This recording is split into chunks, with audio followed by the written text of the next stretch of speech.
Coelhinho, se eu fosse como tu, tirava a mão do bolso e botava a mão no... E aí, pessoal, sejam bem-vindos a mais uma videoaula. Hoje nós vamos aprofundar um pouco mais o conhecimento de genética num tema muito importante chamado de polialelia. Se você quer saber um pouco mais sobre isso, vem comigo!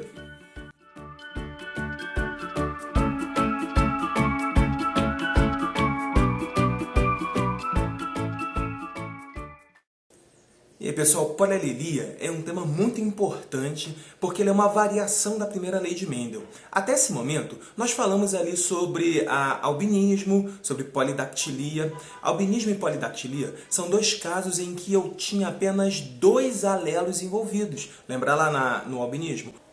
Portanto, azão, azão e azão, azinho, indivíduos não albinos. Azinho, azinho, indivíduos albinos.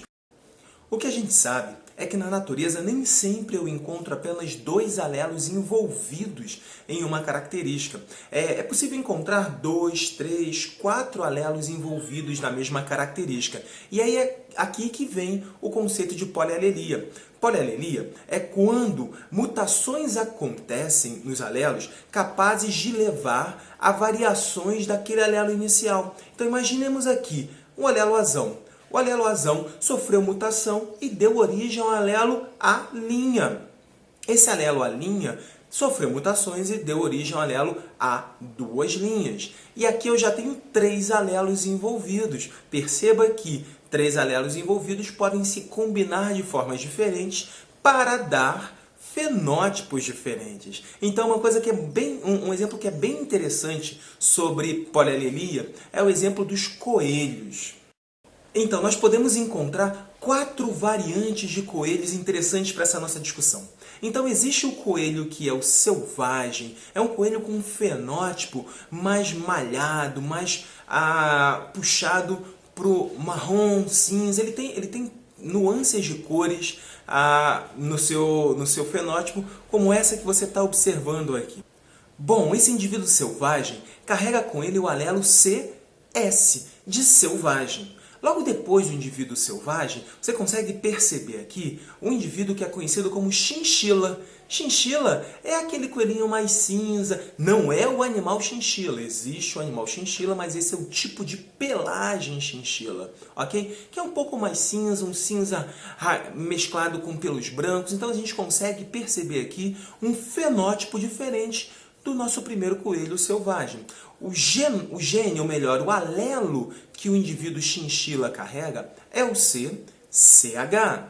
E aí nós temos um terceiro tipo de coelho, que é um coelho chamado de Himalaia, ou himalaio. O coelho do tipo de pelagem himalaio, ele é um coelho branco com extremidades escuras, extremidades enegrecidas. Bom, a explicação para ele é a mesma explicação que nós damos a explicação desse padrão de pelagem é a mesma explicação que nós damos lá para o gato siamês. As extremidades, por serem estruturas, ou melhor, regiões de grande área de contato, perdem mais calor. Se perdem mais calor, são mais frias. Isso muda o comportamento da expressão desse gene, fazendo então os pelos ficarem mais negros. Existe até um experimento muito interessante, mas eu acho assim pouco interessante para o coelho, mas interessante para a gente. Caso você raspe a pelagem desse coelho e coloque lá um quadradinho de gelo sobre o dorso do coelho, naquele pedaço em que o gelo foi colocado, vai nascer ou vão nascer pelos enegrecidos. Então eu estou falando aqui de uma pelagem que responde a diferenças de temperatura. Esse é o coelho himalaio. E o alelo que ele carrega é o CH. Bom, o último tipo de coelho é o coelho, o coelho da Páscoa, aquele que você está acostumado a ver bonitinho nas representações lá da Páscoa que a gente tem. Então, o coelho de olhos vermelhos, de pelo branquinho, ele pula bem alto e, enfim, ele come cenouras e bota ovo, que troço estranho, né? Bom, vamos lá. O coelho da Páscoa é um coelho, ou melhor, o coelho albino, ele é um coelho sem pigmentação, totalmente branco. E ele carrega apenas o alelo Czinho. Então veja só, aqui em cima nós encontramos o coelho que é o coelho selvagem. O coelho selvagem, ele domina, ou melhor, o alelo do coelho selvagem domina todos os outros. Então, sempre que você encontrar o alelo Czão S, você tem certeza de que ele vai expressar a característica selvagem. Então, há uma relação de dominância aqui. O alelo selvagem domina o alelo chinchila e todos os outros que estão abaixo.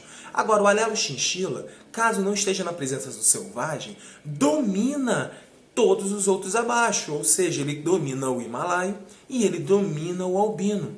Se eu descer um pouquinho mais, eu vou encontrar o coelho himalaio dominando o albino, e apenas o albino, e o albino sendo dominado por todos. Então, preste atenção aqui em todas as possibilidades de genótipo para cada um dos tipos de fenótipo observado aqui. Chinchila, himalaio, a selvagem e o próprio albino. Bom, vamos lá. Então, perceba nessa figura aqui, toda vez que você observa um coelho selvagem, as combinações de genótipo possíveis são Czão S, Czão S, Czão S, Czão CH, Czão S, Czão H ou Czão S, Czinho. Perceba que tem um Czão S, tem um alelo para selvagem, ele vai expressar o fenótipo selvagem. Dá uma olhada aqui nos genótipos possíveis para o indivíduo chinchila. Ele precisa apresentar combinações de alelos que são essas. Então, veja só, para ser chinchila, ele precisa ser CCH, CCH, ou então ele precisa ser CCH, CH, ou CCH, Czinho. Para ser, então, um indivíduo himalaio, há menos possibilidades de combinações. Então, perceba nessa daqui. Para ser himalaio, ele vai ser CH, ou então CH, Czinho. E aí só resta o nosso último indivíduo, que é o indivíduo albino, que então ele é Czinho, Czinho. Bom, um outro caso super famoso, super importante de polialelia é o caso do sistema AB0. O sistema AB0 é um sistema que trata do nosso grupamento sanguíneo. Bom, AB0 não era ABO? Bem, na verdade, se eu quiser falar de forma correta, eu vou falar de um sistema que é AB0, porque ele pode ser A, B ou não expressar uma proteína importante para a identificação desse sistema. Lá quando foi descoberto o sistema AB0 por Landstein, o que acontece é que ele descreveu o sistema ABO, que foi erradamente traduzido como O, e que na verdade já caiu no gosto popular. A gente pode usar e pode falar sistema ABO, mas esse O queria dizer zero, ok? Então o sistema AB0 ou ABO, ele também é um sistema que ele é linkado com a ideia de polialelia. Então, pessoal, para tentar explicar para vocês melhor o que caracteriza uma hemácia, uma célula do nosso sangue, como uma célula do tipo A, B, AB ou O, é importante que você entenda dois conceitos. O conceito de aglutinogênio e o conceito de aglutinina. Bom, aglutinogênio são as proteínas que estão ao redor da hemácia, da célula do nosso sangue, que é utilizada para definir o nosso tipo sanguíneo. Bom, elas vão estar presas à membrana plasmática, indicando o tipo sanguíneo ao qual ela pertence. Então, células do tipo A possuem aglutinogênio do tipo A. Células do tipo B possuem aglutinogênios do tipo B. E células do tipo AB possuem aglutinogênio do tipo AB. E a célula do tipo O? A célula do tipo O é carequinha. A célula do tipo O não tem absolutamente nenhum aglutinogênio. Bom, espero que vocês tenham entendido o que é aglutinogênio, porque a aglutinina são os anticorpos produzidos pelo sistema sanguíneo que têm uma relação direta com essas hemácias. Então, anticorpo, lembra lá da aula de sistema imunológico, né? Anticorpo é uma proteína que combate antígenos que não são, obviamente, que são proteínas que são estruturas não pertencentes ao meu organismo. Então, um indivíduo que tenha sangue do tipo A não pode produzir anticorpo contra o A. certo? Porque senão ele estaria se destruindo. Então, vamos à tabela. Um indivíduo que tem aglutinogênio do tipo A, ele vai produzir aglutinina do tipo anti-B, beleza? Porque ele não pode produzir do mesmo tipo. O indivíduo que tem, esse aglutinogênio está na membrana plasmática das hemácias e essa aglutinina ela vai estar no plasma sanguíneo, percorrendo todo o corpo do indivíduo. Vamos ao tipo B. O tipo B possui aglutinogênios do tipo B e aglutininas do tipo anti-A. Ok? Ele não pode produzir anticorpo do mesmo tipo sanguíneo dele, porque senão ele acaba se combatendo. E, seguindo essa lógica, o indivíduo AB possui aglutinogênios do tipo A e B e aglutininas. Ele possui alguma aglutinina? É claro que não, porque qualquer aglutinina que ele produza vai combater o seu próprio sangue, o seu próprio tipo sanguíneo. E o sangue do tipo O? O sangue do tipo O, ele é carequinha, como a gente havia falado, então ele não possui nenhum tipo de aglutinogênio. Bom, mas ele produz os dois tipos de aglutinina. Ele produz tanto a anti-A como a anti-B. Para ele não há problema, porque ele não tem proteína sobre a sua célula, proteína de membrana capaz de ser atingida por esse anticorpo. Dessa forma, ele encontra-se livre de aglutinogênios, mas possui os dois tipos de aglutinina. Então, o indivíduo que é sangue do tipo A, ele é um indivíduo que tem os genótipos que é o seguinte, isão A ou isão A, izinho, perfeito? Então, ele pode ter o isão A ou isão A, izinho, daí você já começa a perceber que o isão A domina o izinho. Bom, o tipo B, o tipo sanguíneo B, ele é um indivíduo que possui o genótipo isão B ou isão B, izinho. E o indivíduo AB, ele possui o genótipo isão A, isão B. Perceba aqui que quem tem o alelo isão A, ele produz o aglutinogênio do tipo A. Quem tem o alelo isão B, não importa se em dupla dose ou dose simples, ele produz o aglutinogênio do tipo B. E aquele que possui os dois tipos de alelos, isão A e isão B, é o que nós conhecemos como AB, ou, portanto, produtores de aglutinogênio A e B. E aí, chuta para mim, tenta descobrir para mim qual é o genótipo do indivíduo O. Bom, se você raciocinou um pouquinho sobre o que eu já coloquei aqui, se você conseguiu seguir o meu raciocínio, você vai falar exatamente que é izinho. Então, para ser do tipo 0, é preciso que ele expresse a dupla dose de izinhos, ou seja, que ele seja homozigoto, recessivo, izinho. Então, pessoal, vocês conseguiram perceber que existem 3 tipos de alelos quando eu falo do sistema B0? Existe o alelo isão A, existe o alelo isão B e existe o alelo izinho. Por isso ele é um caso de polialelia. São 3 alelos diferentes se combinando para dar origem, nesse caso, a 4 fenótipos diferentes. Bom, e como é que funciona o sistema de doação sanguínea? Será que cada tipo de sangue pode doar para todos os tipos? A gente sabe que não. Então, o sistema de doação de sangue respeita algumas ordens. Então, eu tenho aquele que consegue doar sangue para todos, que é conhecido como sangue doador universal. Nesse caso, preste atenção porque eu não vou falar de sistema RH. Por enquanto, eu só estou falando do sistema AB0. Então, o doador universal é o indivíduo O. O indivíduo O pode doar para todos os tipos sanguíneos, tipo sanguíneo A, B e AB. Ele é o doador universal porque a sua hemácia, justamente, ela não entra em contato com aglutininas, com anticorpos, ela é carequinha. Bom, por ser carequinha, ela pode entrar em qualquer um dos outros tipos sanguíneos, pode se misturar com qualquer um dos outros tipos sanguíneos. O indivíduo O doa para ele e para todos. O indivíduo A pode doar apenas para quem é do sangue do tipo A e para quem é do sangue do tipo AB. Por que o A só pode doar para quem é do tipo AB? Porque se ele doar para o B tem o anticorpo anti-A. Não dá certo. Se ele doar para o O tem o anticorpo anti-A.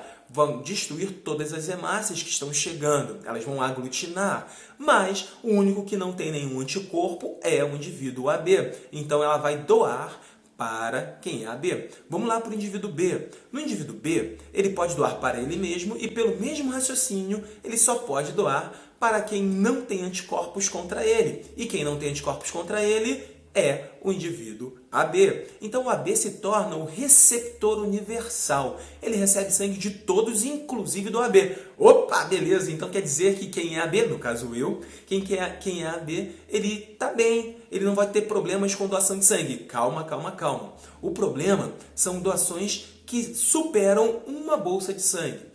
Esse sistema que eu estou mostrando para vocês é um sistema que tolera, o que nosso corpo tolera para a doação de até uma bolsa de sangue. Agora, caso eu vá fazer uma operação, por exemplo, e precise de 3 bolsas de sangue, uma eu posso pegar, eu como sou AB, posso pegar sangue de qualquer outro tipo sanguíneo, mas as outras 2 necessariamente eu tenho que pegar do meu tipo sanguíneo, certo? Porque senão a quantidade de anticorpos que vem junto com esse sangue, vão começar a atacar as minhas células sanguíneas.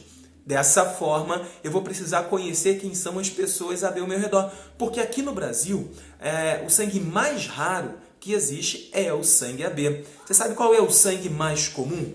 O sangue mais comum, ele é o sangue O e o sangue do tipo A também. Então, sangue do tipo O ou tipo 0 e sangue do tipo A são os mais comuns. Então, no meu caso, eu vou ter que fazer lá meu caderninho de pessoas, de contato com pessoas que são do tipo AB, para em que uma situação em que bate na madeira, que eu espero nunca precisar, eu vou ter que entrar em contato para poder pedir doação de sangue, certo? Então, quem é sangue do tipo O é mais difícil porque ele não recebe, ele só recebe o sangue do tipo O, porém se torna mais fácil na nossa realidade porque a gente acaba tendo uma grande quantidade de pessoas do tipo O. Experimenta perguntar aí para os seus vizinhos, para os amigos de escola, enfim, experimenta perguntar aí para as pessoas ao seu redor qual é o tipo sanguíneo deles. Você vai constatar isso que eu estou te falando.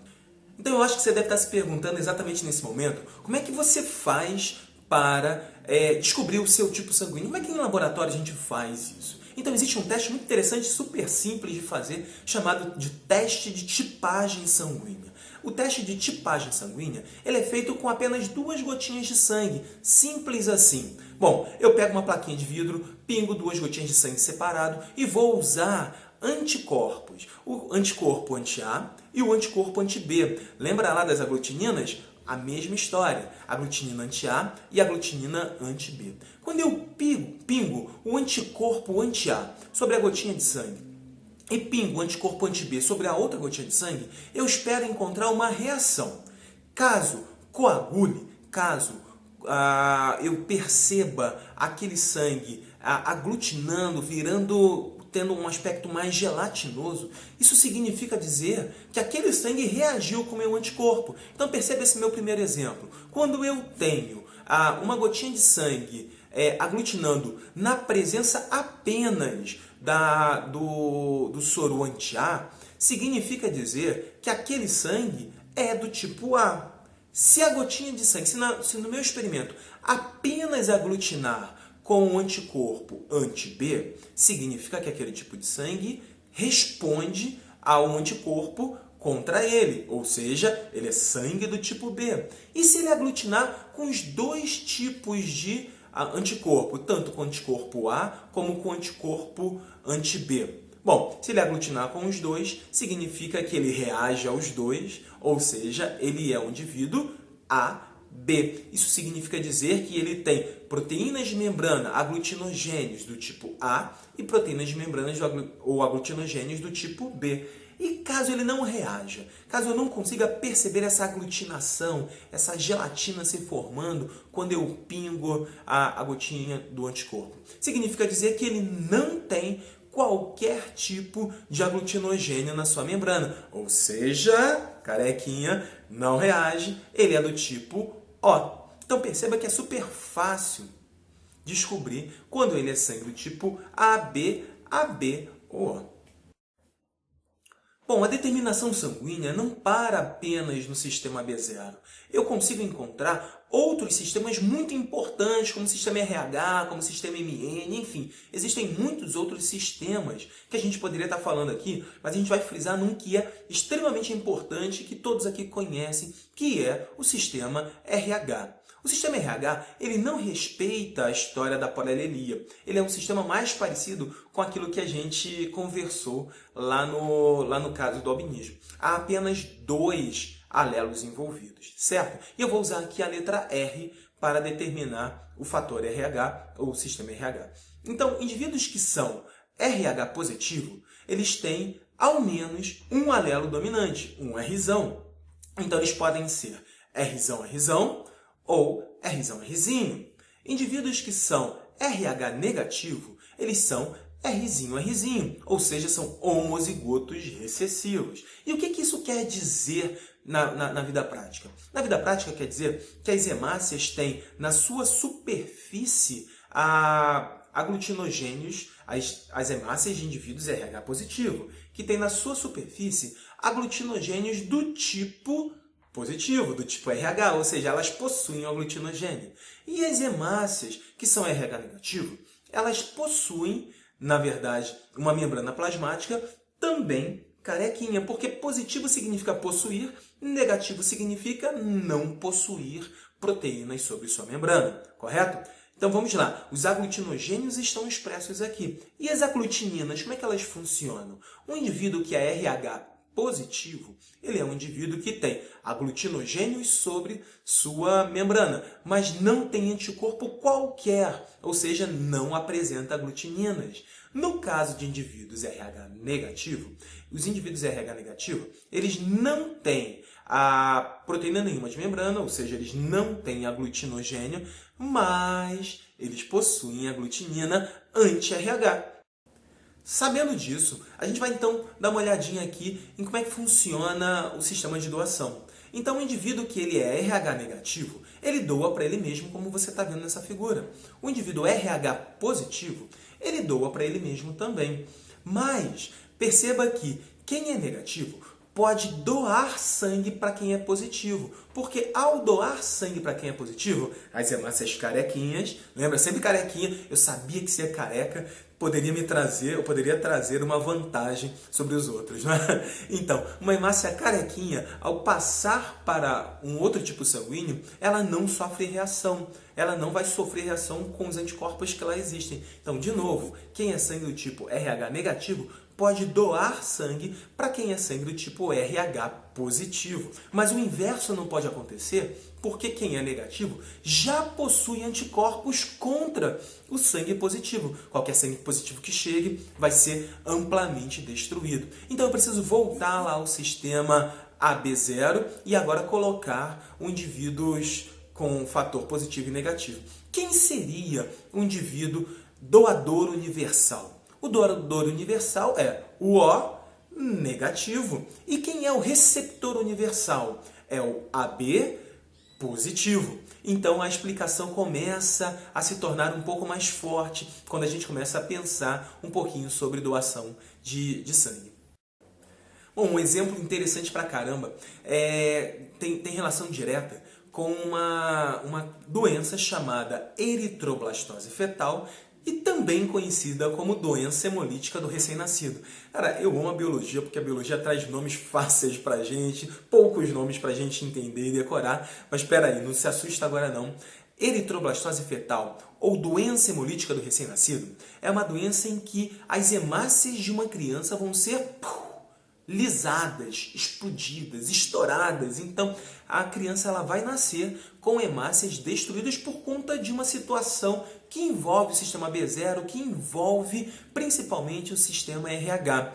Ao nascer, ela tem uma chance grande de morrer porque ela vai ter dificuldade de transporte de oxigênio. Lembra lá, hemácias têm a função de transporte de oxigênio. Se ela vai ter essa função reduzida, ela pode sofrer, ela vai precisar fazer transfusões de sangue, ela vai precisar se livrar das hemácias destruídas e colocar hemácias novas, o que é um procedimento nada fácil de se fazer. Mas, meninos e meninas, preste atenção como é que acontece essa característica, essa doença. Imagina aqui uma mulher que tenha, não me importa o tipo sanguíneo A, B, AB ou 0, mas que ela seja do tipo fator RH negativo.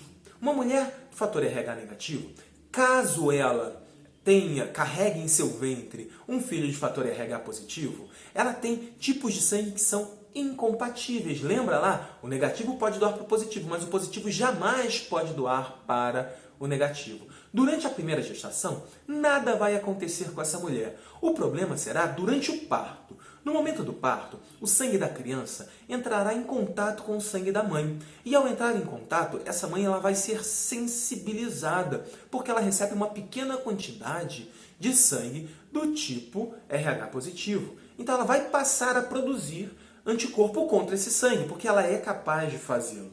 Ok? Numa segunda gestação, caso ela tenha também uma gestação de um filho RH positivo, ela já tem anticorpos contra essa criança. E esses anticorpos que circulam pelo sangue dela vão atravessar a barreira placentária e vão iniciar um processo de destruição das hemácias dessa criança. Nesse momento, ela desenvolve a doença que a gente falou logo no início dessa explicação, que é a doença hemolítica do recém-nascido. Então é importante que você perceba que esse processo pode ser bloqueado. Então, menina, você que é RH negativo, na próxima vez que sair à procura de um marido, por favor, pergunte para esse pretendente se ele é fator RH positivo, porque se ele for, há uma probabilidade de seu filho também ser positivo. Então, no momento antes da paixão acontecer, você exclui esses rapazes e procura rapazes RH negativo para que você possa ter os seus filhos. Bom, essa é uma brincadeira. Na verdade, a gente não precisa fazer isso, porque logo depois da primeira gestação dessa mulher negativa, gestação de um filho positivo, ela pode tomar uma vacina que vai destruir as hemácias do filho antes que elas causem uma reação de produção de anticorpo por essa mãe. Então, nas primeiras 72 horas pós-parto, essa mulher precisa tomar esse inibidor das células do filho, das hemácias do filho, precisa tomar uma vacina que vai destruir as células do filho que acabou de nascer, fazendo com que ela não desenvolva, então, essa imunidade contra o fator RH positivo. Cada gestação que essa mulher tiver de filhos RH positivo, ela terá que repetir esse procedimento. Se ela quiser ter 20 filhos e os 20 forem positivos, olha que azar, ela terá que fazer essa vacinação. Então, conseguiram entender uma aplicação da ideia de fator RH na vida diária? Bom, depois de todas essas explicações envolvendo sistema BO, envolvendo pelagens de coelho, tentando falar de polielilia para vocês, espero que vocês tenham compreendido. É muito importante que vocês façam exercícios. Eu vou deixar uma lista de exercícios, um link para uma lista de exercícios aqui na descrição desse vídeo. Então, acessem esse link, façam exercícios, ele tem gabarito comentado, então aproveitem ao máximo. Continuem estudando, façam suas anotações e um grande abraço, até a próxima. Tchau, tchau.